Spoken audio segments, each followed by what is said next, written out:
Per iniziare a meditare non devi sapere tutto sulla meditazione. Quelli che ti servono sono quei 3-4 fondamentali che, portati avanti nel tempo, possono avere un impatto reale, concreto nella tua vita.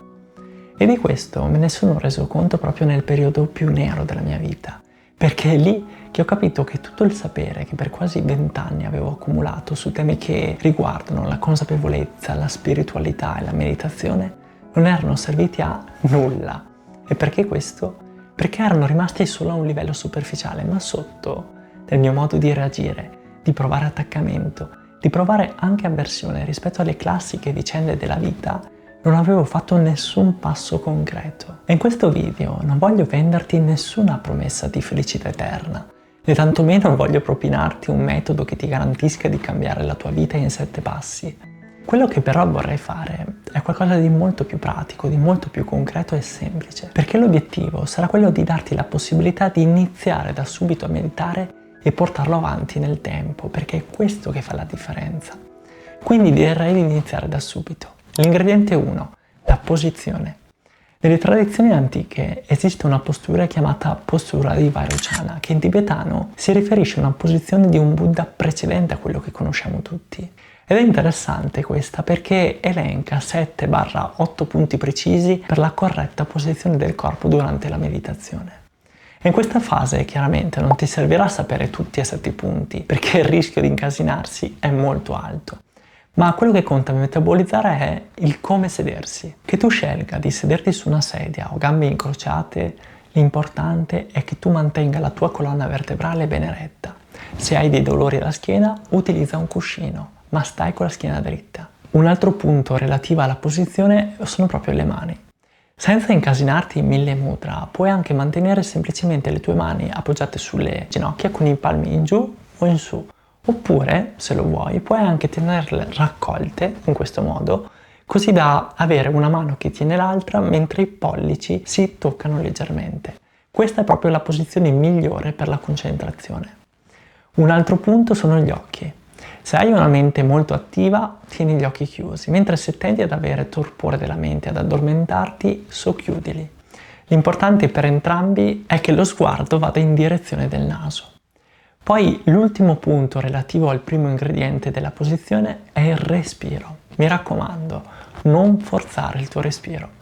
L'ideale è mantenere una respirazione naturale, senza sforzo. Vedrai che man mano diventerà sempre più profonda, sempre più lenta. L'ingrediente 2 è la scansione corporea.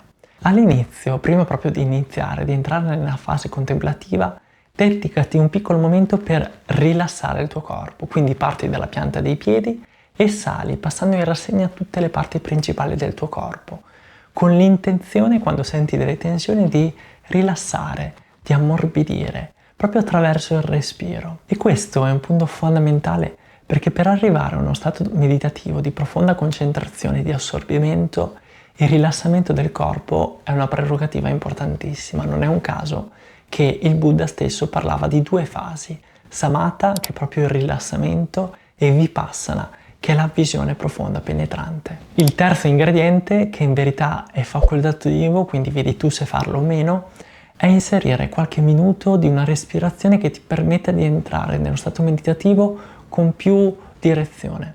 Una di queste respirazioni, ad esempio, potrebbe essere il sospiro fisiologico, chiamato anche sospiro ciclico o viloma pranayama.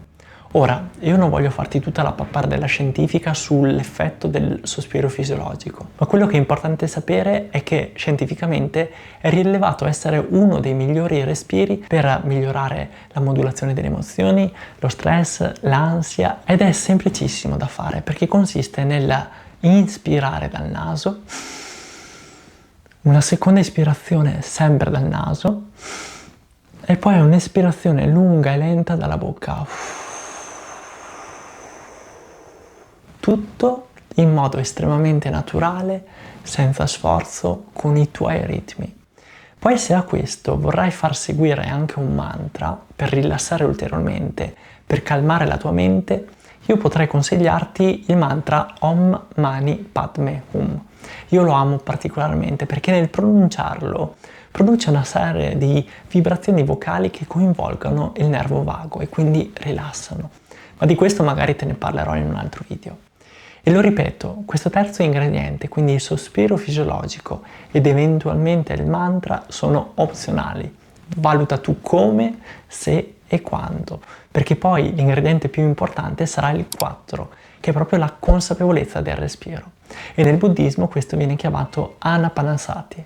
Quindi sistemato e rilassato il nostro corpo fisico, fatto eventualmente qualche sospiro fisiologico e utilizzato il mantra, per entrare nella fase contemplativa, entra nel tuo respiro, quindi nella consapevolezza, nell'ascolto della sensazione dell'aria che entra ed esce dalle tue narici. Non dovrai modificare il respiro, dovrai semplicemente ascoltarlo.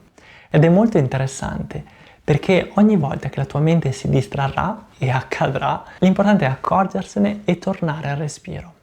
E qui ti anticipo che sarà normalissimo distrarsi, sarà normalissimo avere 1000 pensieri, 1000 dubbi. Perché? Perché si attiva quella che viene definita la Default Mode Network, cioè una rete neurale proprio adibita al rimuginio, all'elaborazione delle informazioni, dei ricordi, che progetta, che pensa, che elabora.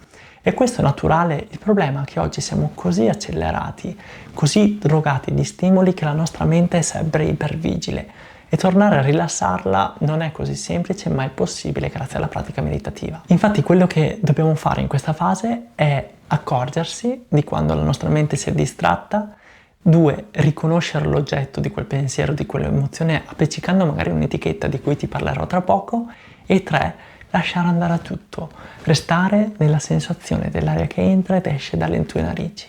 Infatti c'è una metafora che amo molto, che è proprio quella del camminare in un bosco. Immagina, tu sei lì che cammini in un bosco, sei tranquillo, rilassato, ti guardi attorno e a un certo punto ti passano davanti delle farfalle.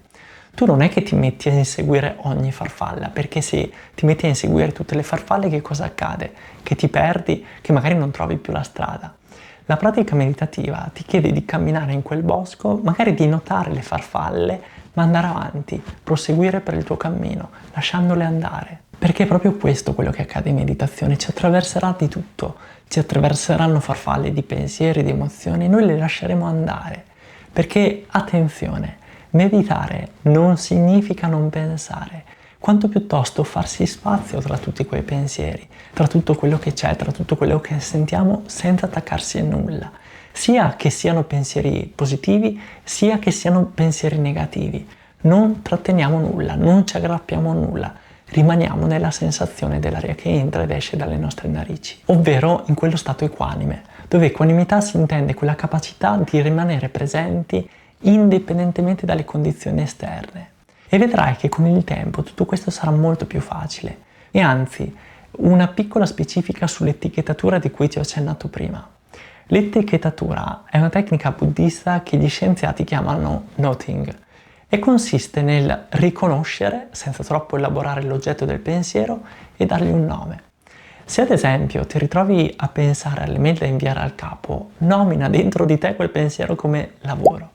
Se ti ritrovi a pensare a tua mamma, a tuo papà, ai tuoi figli, nomina quei pensieri come famiglia. Se come me, ad esempio, ogni tanto ti metti a riflettere su dubbi esistenziali come se i pinguini hanno le ginocchia, cazzeggio. Non sarà tanto importante l'etichetta che appiccicherai, quanto piuttosto l'atto di accorgerti, nominare e poi lasciare andare. Perché le tradizioni antiche parlano di 2 fasi del pensiero. C'è una fase iniziale in cui il pensiero sorge. Lì purtroppo non possiamo controllare il nascere dei pensieri. Quello che però possiamo controllare e sul quale possiamo agire è la seconda fase, quindi il loro svolgimento, la loro conclusione. Ed è proprio qui che la meditazione entra. E poi c'è l'ultimo ingrediente, che è proprio la gratitudine. Ma prima una cosa, perché quando sentirai il bisogno di staccare la spina, prima di uscire dalla pratica, fermati un secondo e prova a sentire ciò che senti. Cosa c'è dentro di te? Che cos'è quella forza che ti spinge ad uscire? È magari tensione? È fretta? È il fatto che ti senti a posto così? Ecco, impara a indagare su quello che senti prima di uscire dalla pratica meditativa. Questa è già consapevolezza.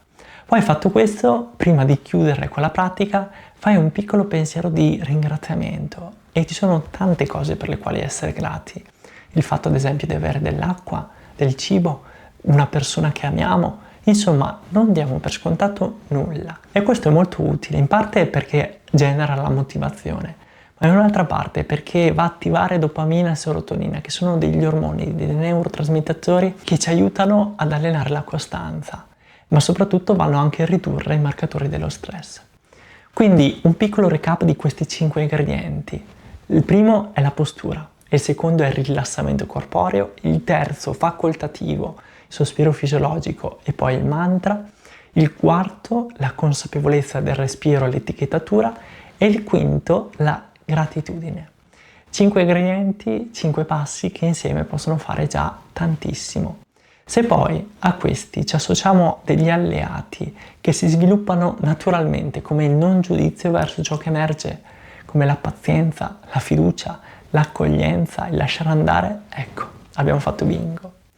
E ora potrei dirti, ok, ora so questi 5 ingredienti, ma che faccio?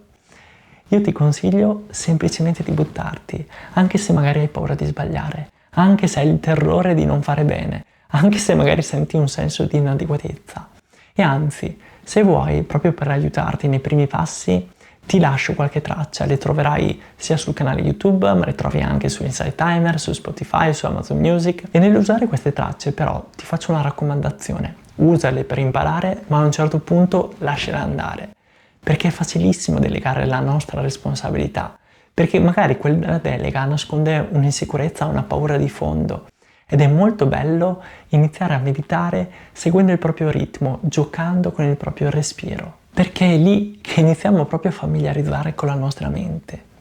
E familiarizzare è una parola che amo tantissimo e che per me racchiude il significato stesso della meditazione. Perché pensa che i monaci tibetani per parlare di meditazione utilizzano la parola Gom. Gom significa familiarizzare. La meditazione quindi non è un modo per diventare immuni a rabbia, ansia, stress e diventare tutti dei mezzi Buddha illuminati, quanto piuttosto il saper familiarizzare con degli stati che generalmente ci guidano senza esserne consapevoli e da lì scegliere, da lì prendere il nostro potere personale e nutrire attraverso la consapevolezza la calma anziché l'impulsività, l'osservazione equanime anziché la paura. E questo della meditazione credo che sia uno dei cammini più pieni che possiamo abitare nella nostra vita. Perché quando sviluppiamo questo tipo di consapevolezza non saremo succubi di cosa gli altri pensano, delle cose gli altri dicono, delle situazioni esterne, ma potremo agire nella piena consapevolezza. E per quanto tempo meditare? Ultima domanda. Per fare tutto questo non dobbiamo per forza iniziare meditando 40 minuti ogni giorno, ma anzi, pensa che ci sono studi scientifici che hanno confrontato delle sessioni brevi con sessioni da 20 minuti su meditatori neofiti. E indovina, hanno visto che le sessioni più brevi, da 5-10 minuti, si sono rivelate essere più efficaci. Perché? Perché chi è alle prime armi per le sessioni lunghe sono difficili da sostenere, perché generano ansia da prestazione, frustrazione, sensazione di non farcela. E quella sensazione lì è il nemico numero 1 della costanza. Quindi parti da poco, parti dal semplice e man mano aumenta ascoltandoti. E anzi ti lascio un piccolo calcolo per individuare il tuo tempo ideale di meditazione. Se ad esempio sai che puoi meditare 10 minuti ogni giorno, non partire da 10 minuti, ma parti da 7 minuti, quindi dal 30% in meno rispetto alle tue capacità. Perché questo? Perché alzarti con ancora un po' di voglia ti farà tornare il giorno successivo e così via. Infatti nel libro Chi si ferma si ritrova insisto tantissimo su come costruire le abitudini, perché alla fine sono le abitudini che cambiano quel substrato dal quale noi agiamo. E ho scritto quel libro perché sono convinto che la meditazione può essere un bene a disposizione di chiunque, anche a chi è di fretta, di corsa, di chi ha 1000 problemi per la testa. Infatti l'ho scritto proprio per puro amore e non mi sarei mai immaginato di tutte le testimonianze che sono arrivate e non avrei mai detto che vincesse diversi premi, quali anche il riconoscimento tra le 50 migliori opere di divulgazione scientifica 2025. E davvero, non prendere sotto gamba tutto questo, perché pensa che partendo da 3 semplici minuti ogni giorno sono arrivato a fare, al di là dei soliti ritiri da 7 o 10 giorni, anche un ritiro di 3 giorni di oscurità totale, di digiuno e meditazione, dove potevo solo meditare e dormire. E su questo comunque ci ho fatto un video. E non ti dico questo per tirarmela, ma per dirti che è possibile, ed è proprio in quei momenti lì in cui non hai appigli che ti rendi conto di quanto la pratica meditativa può essere un salvagente. Anche se è inevitabile, ci saranno giorni in cui non ne avrai voglia. Ecco, in quei momenti, piuttosto che saltare, fai anche un solo minuto, ma fatto bene. Vedrai che saranno proprio quei giorni a essere più potenti. Perché alla fine della fiera non è tanto la tecnica ad avere un impatto, quanto piuttosto il farlo tutti i giorni, soprattutto quando non ne vorrai sapere. E prima di salutarci ti voglio fare un invito. L'invito è proprio quello di entrare nel gruppo gratuito quotidiano Un Minuto per Te. È un gruppo che amo molto perché ogni giorno mando delle ispirazioni, proprio per non dimenticarsi di quanto la consapevolezza oggi sia un'urgenza. E spero che questo video ti abbia stimolato. Fammi sapere nei commenti se hai dei dubbi, delle domande, sarò felicissimo di risponderti. E il nostro viaggio continua con questo video che ti lascio proprio per allenare la costanza e per poter trasformare tutto quello che abbiamo visto, quindi la meditazione, in costanza, in abitudini. Ci vediamo e grazie per questo viaggio insieme, perché ci credo con tutto me stesso che chi si ferma si ritrova.